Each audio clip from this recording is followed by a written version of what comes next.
자, 이제 그 오늘 스터디 모임에서 두 번째 주제인 이제 구리 관련해서 얘기해 보도록 할게요. 자, 다음. 이 기사는요, 이제 그 구리가 글로벌 경기가 이제 좋아진다는 이제 기대감이 구리 가격에 먼저 반영되면서 이제 닥터코퍼라는 명칭이 생겼는데, 근데 이제 그게 깨졌다. 지금 이제 글로벌 경기가 그렇게 좋아지지 않았는데도 불구하고 이제 구리 가격이 상승을 했는데, 보시면은 이제 글로벌 제조업 부문이 같은 속도로 달아오르는 것은 아니다라고 나오고 있고, 그리고 어떤 광산 차질, 그리고 정관 공급 부족, 이제 우리 공급 여건이 좋지 않다. 그리고 보면은 이제 재련 수수료가 낮은 수준 유지하고 있다. 이제 그렇게 얘기가 나오고 있고, 그리고 밑에는 이제 관세와 정책 불확실성이 있다. 그리고 이제 구리 재고가 이제 특정 지역으로 이동한다. 그래서 좀 이제 가격이 이제 올라갔다. 뭐 그런 얘기가 나오는데요. 다음. 자, 골드만삭스가 구리 수요가 2030년까지 한 60%는 글로벌 전력 인프라 투자에서 발생할 전망이라고 얘기를 했어요. 그리고 이제 보시면은 AI 데이터 센터 전력망, 냉각 인프라 확대, 그래서 구리 수요가 이제 높아질 거다. 그렇게 얘기가 나오고 있고요. 자, 이제 미국은 이제 2027년부터 정제구리 수입에 관세를 이제 부과할 수 있다. 그렇게 얘기가 나오고 있어요. 자, 다음. 그리고 이제 여기서도 이제 AI 데이터 센터랑 전력망 그렇게 얘기가 나오죠. 거기 구리가 필요하다. 그리고 태양광 패널, 전기차 생산에도 구리가 필요하다. 다음. 여기서 얘기하는 이 나라는요, 이제 미국이에요. 이제 보시다시피 로스앤젤레스랑 이제 미주리주 이렇게 얘기가 나오고 있고요. 구리 가격이 이제 뛰어 올라가지고 이제 도둑들이 이제 전화선이랑 인터넷선 이런 거를 거기서 이제 구리를 패내가지고 이제 판다. 그런 얘기가 이제 나오는 거죠. 자, 다음. 이제 그 보시면은 여기서도 AI 데이터 센터 얘기가 나오고 메인보드, GPU, 스토리지 등 전력 공급 경로 대부분이 구리로 이루어져 있다. 그리고 발열 문제를 해결하는 냉각 설비에도 구리가 대량으로 사용된다. 여기가 이렇게 얘기가 나오고 있고요. 그리고 어, 자, 다음.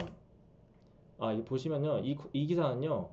이것 때문에 갖고 온 거예요. 실제 지난 7월 정제구리가 관세에서 제외되자 구리 가격이 하루 만에 20% 넘게 급락한 사례가 있다. 자, 관세 50%는 0% 됐다. 그리고 구리값이 하루 새 21%가 이제 떨어졌다. 미국 백악관이 구리 사용 비중이 높은 완제품 수입 때만 50%의 관세를 부과한다고 했고, 순도 높은 정제구리와 구리광석, 구리 정광 등 가공이 덜 된 형태의 구리는 관세를 부과하지 않겠다. 그렇게 얘기를 했죠. 자, 다음. 그리고 이거는요. 이제 미국 백악관이 관세를 부과한다 뭐 그렇게 얘기가 나와서 그 이유 때문에 제가 이제 갖고 온 기사인데요. 자국 구리 산업을 보호를 하고, 그리고 중국의 광물 지배력에 맞서게 한 전략적 판단 때문이다. 그리고 이제 미국 지질조사국에 따르면은 미국의 구리 수입량 가운데 65%가 칠레, 17%는 캐나다, 99%는 멕시코 여기서 들여온다. 그리고 구리가 이제 이건 트럼프가 얘기한 건데요. 반도체, 항공기, 선박, 탄약, 데이터 센터, 리튬이온 배터리, 레이더 시스템, 미사일 방어 체계, 그리고 미국이 대량으로 생산 중인 급초음속 무기까지 이제 필수적이다. 그리고 이제 미국이 히토리 등 주요 광물 등에 대한 중국 의존도가 여전히 높다. 이렇게 얘기가 나와요. 자, 다음. 그리고 데이터 센터 또 나오죠. 구리 부품이 이제 대거 투입이 된다. 그리고 구리가 이제 전기열 전도성이 이제 탁월해서 레이더, 미사일, 잠수함 등 각종 군사 장비 제작에 필수다. 그리고 트럼프가 또 얘기한 거예요. 구리는 국방부가 둘째로 많이 사용하는 자재다. 그리고 이제 미국이 다시 한번 압도적인 구리 산업을 일으킬 것이다라고 했는데 이거 힘들다. 왜냐? 이제 새로운 광산을 개발하는데 미국이 평균 29년이 걸린다. 왜냐? 환경 규제나 주민 반대 때문에. 그리고 여기 원자재 기업 글렌코 얘기가 나오죠. 글렌코가 얘기하길 앞으로 글로벌 수요를 맞추려면 매년 구리 공급이 100만 톤 이상 추가돼야 한다. 그리고 이제 이 세계 최대 구리 광산이 칠레 이제 에스코디다 광산 이제 이 정보가 나오네요. 자, 다음. 이 기사는요. 이것 때문에 갖고 온 거예요. 칠레 에스콘디다 광산. 자, 이 뒤에 보이는 이미지가 칠레 에스콘디다 광산이고요. 이제 기사 내용 간략히 설명드리면은 이제 BHP라는 이제 기업이 이제 호주의 그 광물 메이저 업체거든요. 근데 그 업체가 이제 이 세계 최대 규모의 광산에다가 19조 원 투자한다. 그 얘기가 나온 거예요. 자, 보시면은 이제 에스코디다 광산은 BHP 전체 구리 생산량의 핵심 축이다. 얘기가 나오죠. 자, 다음.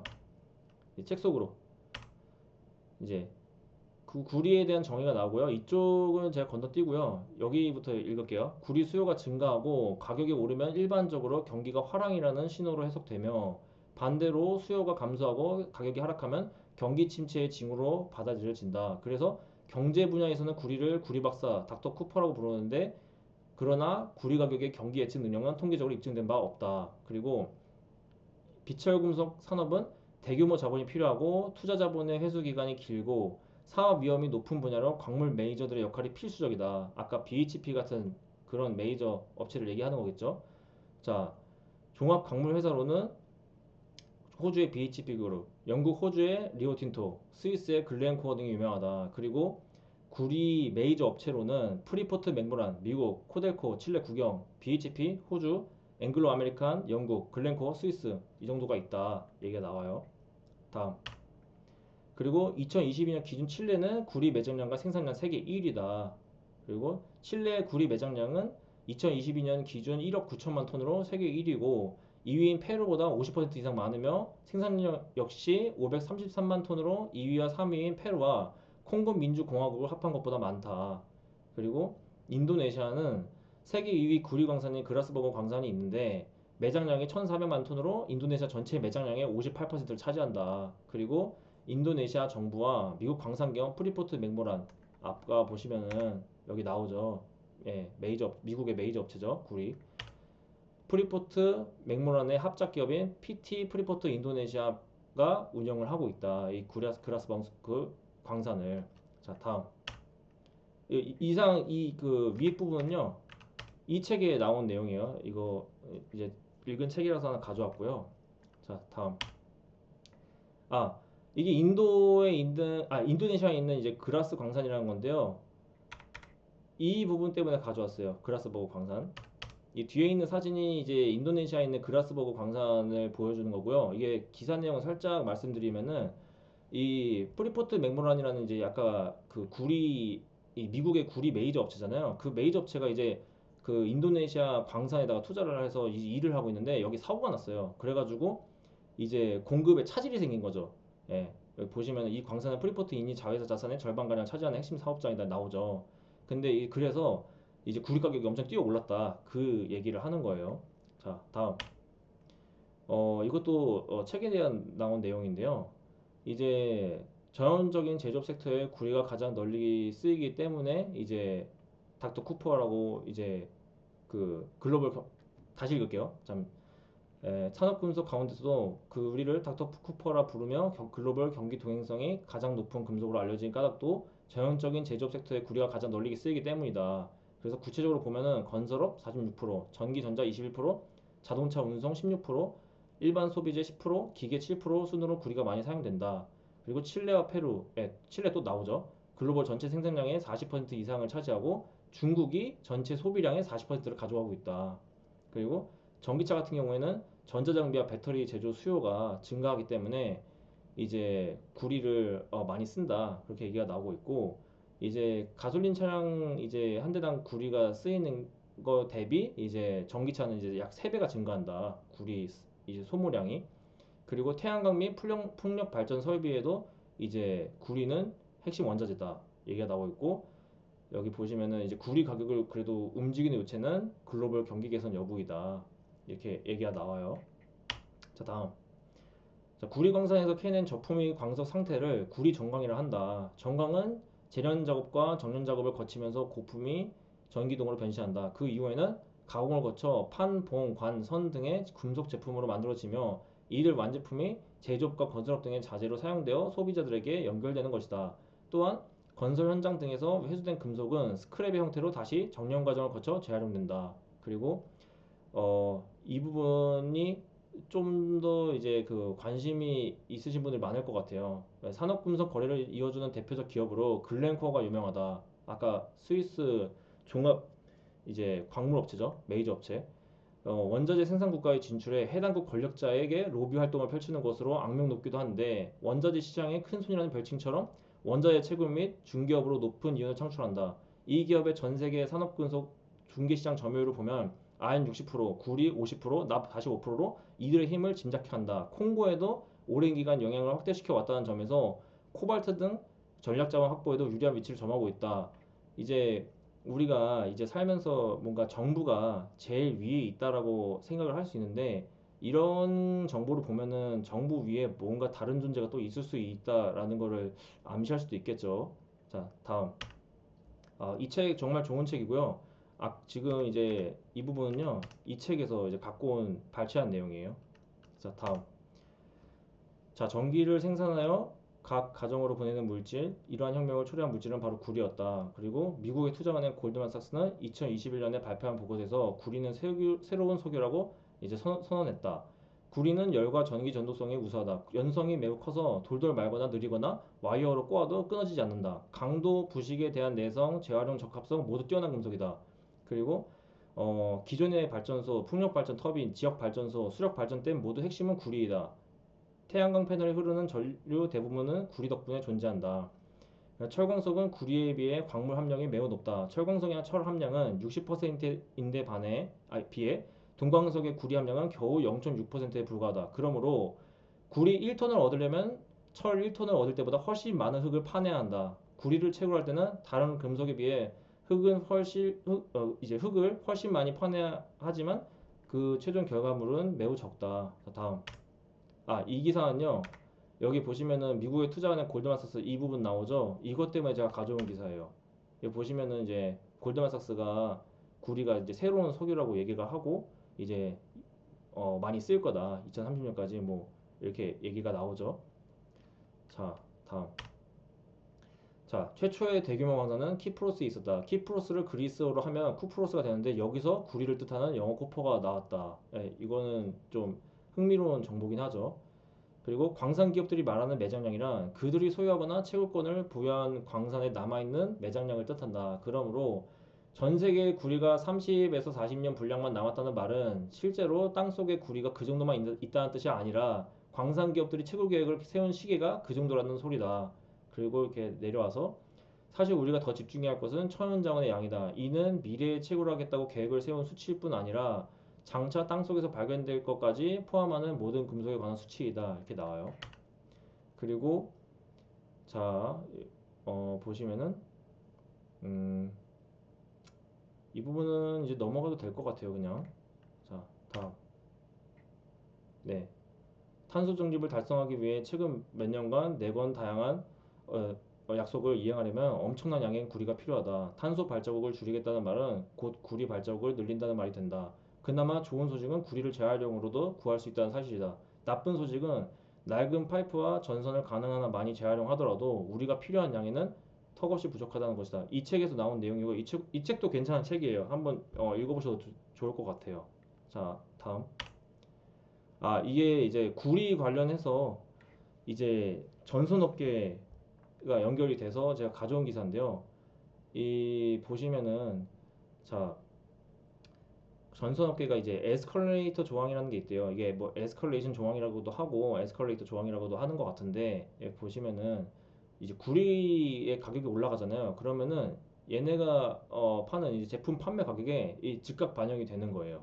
그래서 이제 실적이 같이 올라가는 거죠. 그래서 보시면은 이제 전 세계 광산의 노후화로 신규 광산을 개발하는데 개발에 채굴하기까지는 통상 10년 이상이 걸린다. 그리고 아까도 이제 우리가 몇 번 살펴봤듯이 AI 데이터 센터가 급증하고 이제 풍력 태양광 발전소와 전기차 인프라 구축에 이제 가속화되고 있다.